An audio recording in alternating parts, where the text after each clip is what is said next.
All right, guys, so for Monday's workout, it's called Spice Girl. It's going to be 4 times. This workout is going to be with equipment if you choose to follow this one.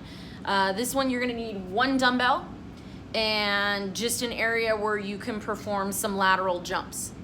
It's really important that you guys note that if this is your first kind of CrossFit workout, that you take down the reps and that you scale the weight.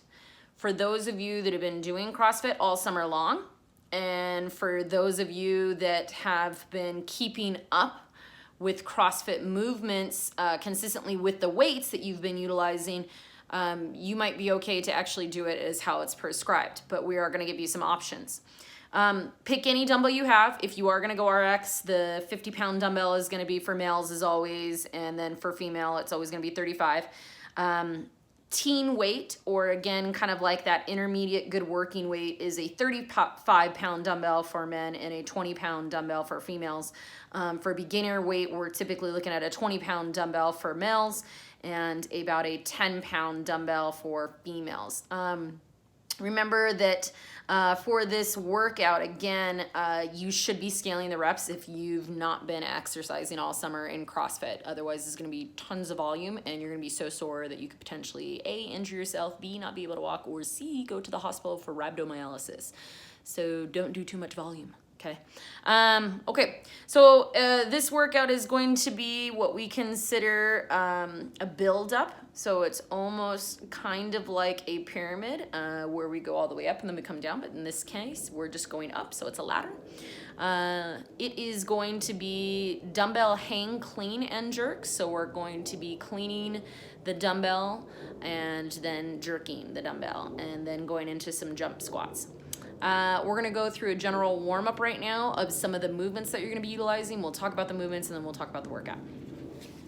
So for some general movements today, if we know that we're doing some lateral jump squats, let's go ahead and start to warm up the squat just in general.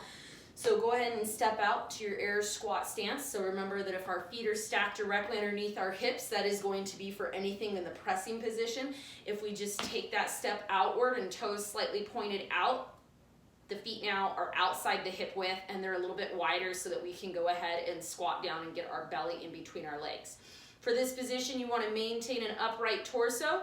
You want to go ahead and start by sending the hips back, the butt down. Hands remain off of thighs. I drive my knees apart and I get down into the bottom of this position where my hips are below parallel, and then I just stand all the way back up. Side view for this, again, remember we're going to go ahead and stack the feet directly again. Sending hips back. We're going to squat down nice and low.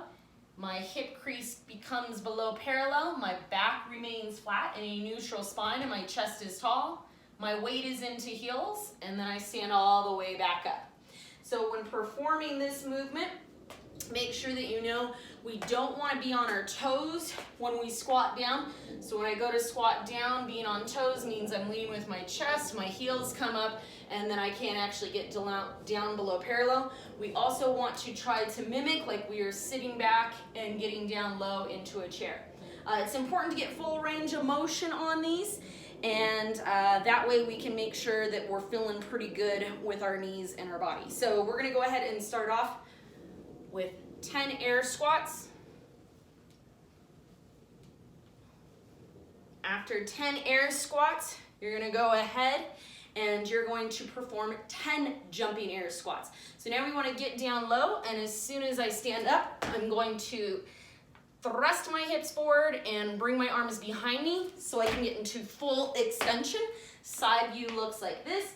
I squat down low and I stand up and I'm opening to that full extension like I'm jumping, squeezing the butt at the top. So go ahead with 10 of those. Hips still below parallel, standing all the way up. As soon as you're done with a couple of jump squats, we now can go into some lateral side-by-sides. So we're just gonna step out nice and wide, bring the other foot to touch, and then back together. So we're just doing some lateral side to sides, warming up the lateral movement. As soon as you've warmed up that lateral movement, you can go ahead and get your dumbbell. We can start off by taking that dumbbell, both heads, up to the front of the front rack, Holding on to those, we're gonna do some presses. So strict press up, biceps are next to ears, fully extended. Cuts the body down in the sagittal plane. Touch the front rack, straight back up. Keep those feet directly underneath hips. Knees locked out. Touch and press. Really important to press the head through at the top. Soon as you've done about 10 presses, go into 10 push presses. This time we're going to soften the knees. And as I stand up and extend, I'm going to press all the way to the top. As soon as I bring the bell back down, I'm back into that dip and press. So it's going to be a dip, drive, dip, drive, dip, drive. Same movement as just a strict press, except now I get to use my legs to get the weight above my head. Final movement is going to be the jerk. So we're going to go ahead and dip, drive, and drop underneath so that I catch with bent knees and then stand all the way up. Looks like this. I dip, I drive the bell up, and I catch with bent knees, and then I stand up. That's going to be a jerk. So it looks something like this.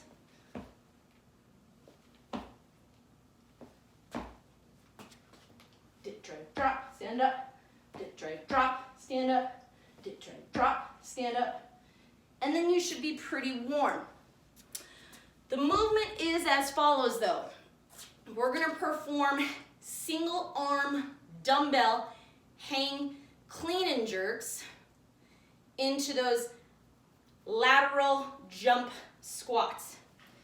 So we're going to actually start with the dumbbell on the side of the body.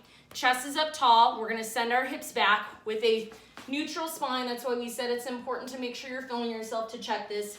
You're going to send hips back, grab onto that dumbbell, deadlift it up. You're going to shrug your shoulders, pull your shoulders, and catch the dumbbell to the tops of your shoulders for this movement. So once we've caught it, that's a clean. Then we're going to perform the jerk. So it's going to look something like this. Shrug, pull, catch. Then I'm going to dip, drive, drop, stand up. Bring it all the way back down to the hips. You do the same thing. We're going to perform 5 for each side, so it looks like this. Shrug, pull, catch, dip, dive, drop, stand up, back down. Shrug, pull, catch, dip, drive, drop, stand up. Good, we'll do 3 more. Pull to catch, dip, drive, drop, stand up. If the weight's really light, you don't necessarily need to perform a jerk. You could perform this as a strict press if you wanted, or you could go ahead and perform it as a push press. So you can still get the dumbbell there, and then you could just dip and drive and get the arm over the top. Once you've done 5 on one side, you're gonna do 5 on the other to match it. So the first round is actually 10 total reps. So again, I did 5, so now I'm on rep 6. Dip, drive, drop, stand up. In this case, because this weight's pretty light for me, I'm just going to push press them right now. You can see that it actually looks like I'm just swinging the bell. That's okay right now. It's pretty light for me. If it does get heavy, I'm going to need some power behind it. So that's that whole shrug, pull, and then catch, get underneath it, and then press. Once I've done my 10 single dumbbell hang clean and jerks, you are switching every 5 reps. We're going to go into that 50 lateral jump squats. For me, because of how many rounds this is and how many reps, I'm going to lower mine to about 20 every round. I do not want to be sore. I want to be able to walk tomorrow. 50 is like for elite athletes at this point in time. If you've been squatting a lot, 250 to 300 reps isn't a big deal. For me, anything more than like 150 reps is going to like kill me. So I'm going to do less. So I'm going to lateral jump into that squat. So it's going to look like this. Lateral jump, squat, lateral jump, squat, lateral jump, squat, lateral jump, squat. So you can see I kind of started to lead like it was going to be that single leg. It's actually both legs. The reason why is because we do want you to lateral jump and then catch in the squat. We just want you to understand that you're going to be leading right and left. For those of you, this kind of becomes a difficult movement because of the lateral movement, left and right. For those of you that want to scale it, you can just lateral jump back to that original movement that we warmed up on, or you're more than welcome to just do air squats for the reps at this point in time. So the workout again is going to be 4 times. On the count of 3, 2, 1, go. You're going to perform 10 single dumbbell hang, clean, and jerks. You need to switch every 5 reps. So I'm gonna do 5 on my left arm, then 5 on my right arm, and that equals my 10. And then I'm gonna do 50 lateral jump squats. In my case, for my workout, I'm gonna modify it. I'm only gonna do 20, and I'm gonna actually do just jumping squats, jumping air squats. I'm not gonna do the lateral jump because it bothers my knee, okay? Next round is 20 reps. So you're gonna do 20 single arm clean and jerks. So I do 5, 5, 5, 5. Then I go into 50 again, jump squats. Then it goes 30 dumbbell hang, clean and jerks, 50 jump squats. Then 40, again, dumbbell clean and jerks into 50 jump squats, and then 50 dumbbell hang, clean and jerks into 50 jump squats. Because again, we want to keep your volume down so that you're not super, super sore. I definitely recommend that you take the 50 lateral jump squats and lower them by half if you've never been CrossFitting this whole summer, if you've not been CrossFitting at all. If you just started up like last week, I'd still scale it. I would not do 250 reps, that's insane. More importantly too, if you still consider yourself pretty active, like you're like, I squat at my gym, or I do squats in soccer and things like that, just really make sure that you pay attention to not too much volume. I would also maybe take the reps down with the dumbbell. That's a lot of reps, so maybe every round I would do 5 instead for the first round instead of 10. So I would do like 3 on one arm, 2 on the other. And then in the next set, I would do only 10 reps instead of 20. So I would do 5 and then 5. And then for the next set of 30, 15 and 15. Like I would take it down, instead of 30, 15, I would do 7 and 7. So make it something that's even. But I would definitely take the reps down on all this, and it's been talked about in there, in the notes, so that you can be safe with this. Okay? Cool.